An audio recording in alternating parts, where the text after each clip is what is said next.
Olá! O ar que a gente respira cada vez mais não é apenas fonte de vida. Também provoca doenças e mortes. A Organização Mundial de Saúde estima que a exposição à poluição do ar cause 7 milhões de mortes prematuras a cada ano no mundo. E a própria OMS tem uma tabela de qualidade do ar com parâmetros para a medição do nível de concentração de poluentes. Aqui em Minas, os deputados discutem uma proposta que prevê a divulgação de maneira clara dos índices de qualidade do ar, do solo e das águas. Esse é o assunto da nossa conversa de hoje. Eu sou Cláudia Gabriel e este é o Assembleia em Destaque, programa que mostra o impacto na sua vida dos assuntos discutidos aqui no Parlamento Mineiro.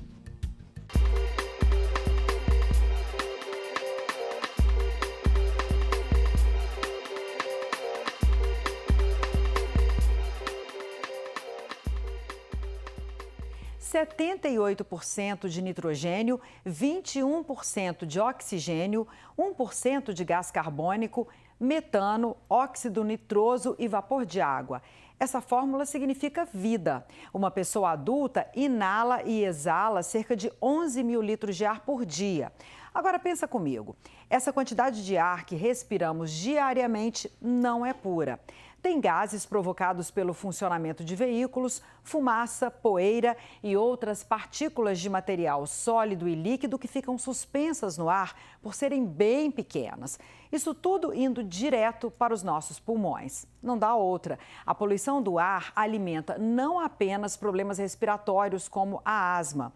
O Fórum de Sociedades Respiratórias Internacionais mostra que ela contribui para uma série de doenças e complicações, desde diabetes e demência até problemas de fertilidade e leucemia infantil.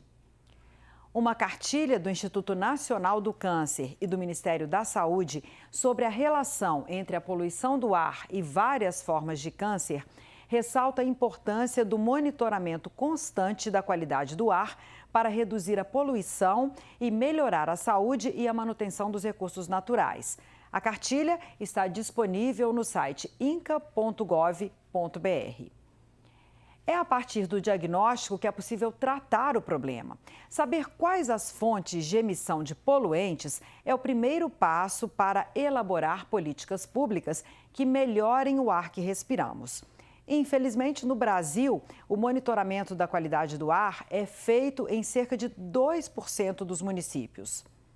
A plataforma do Instituto de Energia e Meio Ambiente mostra que São Paulo, Rio de Janeiro e Minas Gerais são os estados com mais estações de medição da poluição atmosférica. Aqui em Minas, são 58 em 20 municípios. Essas estações identificam a presença de materiais particulados, ozônio, dióxido de enxofre e monóxido de carbono. Nos dados fornecidos pela Fundação de Meio Ambiente de Minas, a plataforma Monitora Ar do Ministério do Meio Ambiente, a qualidade do ar no nosso estado é considerada moderada. Na divulgação das novas diretrizes globais de qualidade do ar, a OMS alerta que a poluição atmosférica é uma das maiores ameaças ambientais à saúde humana. Outra é a mudança do clima. São duas ameaças com a mesma raiz: poluentes. Congestionamentos, queimadas, agricultura, pecuária, desmatamento, indústria são fontes de emissão dos chamados poluentes de vida curta, principais causadores do aquecimento global. A Organização Meteorológica Mundial estima que, se reduzirmos essas substâncias e os gases de efeito estufa, como o dióxido de carbono, até 2030, poderemos chegar a 2050 com uma queda de 0,5 grau na temperatura da Terra. E 0,5 grau significa muito. De acordo com a NASA, a Agência Espacial Norte-Americana, a temperatura média global em 2020 foi 0,2 graus Celsius maior em comparação com o período entre 1950 e 1980. Outro órgão americano, a Administração Nacional Oceânica e Atmosférica, afirmou que 2020 foi o segundo ano mais quente da história. O aumento de 1% provocou, por exemplo, o derretimento na calota de gelo da Groenlândia, com consequências sérias. A elevação do nível do mar está atrapalhando a corrente oceânica que ajuda a equilibrar o clima global. O último relatório global sobre poluição do ar, feito por uma empresa suíça, mostra que no ano passado, nenhum país cumpriu a meta de qualidade do ar da Organização Mundial de Saúde.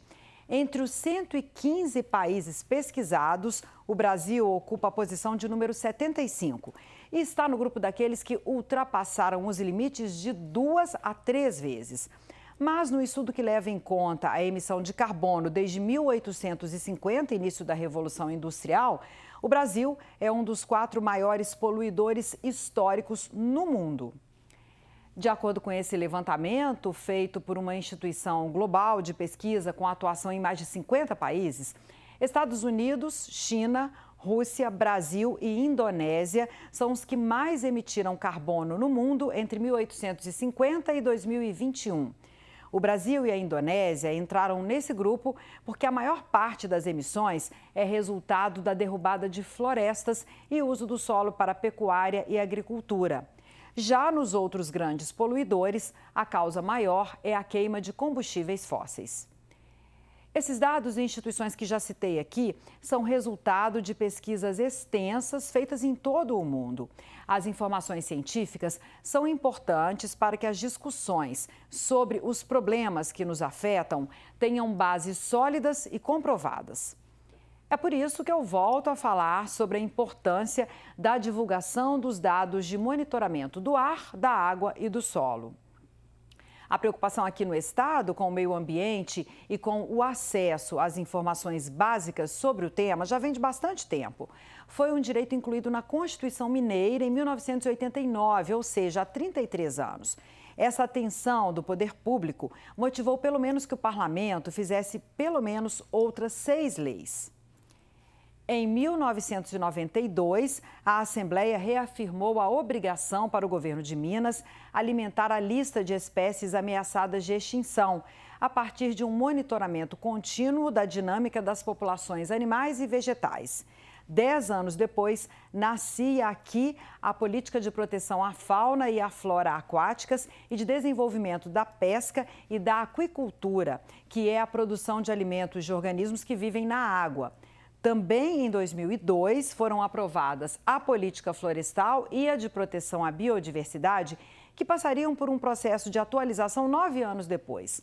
Outro grande avanço ocorreu em 2005, quando uma lei tratou da educação ambiental em todos os níveis de ensino e para aumentar a circulação de informações necessárias à conscientização pública para a preservação. E em 2006, saía a lei estadual para assegurar o acesso a informações básicas sobre o meio ambiente. Era uma maneira de fortalecer o cumprimento aqui em Minas de uma norma lá do Congresso Nacional que também já garantia o acesso a esses dados. Mas o parlamento percebeu que ainda persiste uma dificuldade na transparência das informações de órgãos públicos mineiros em relação ao meio ambiente.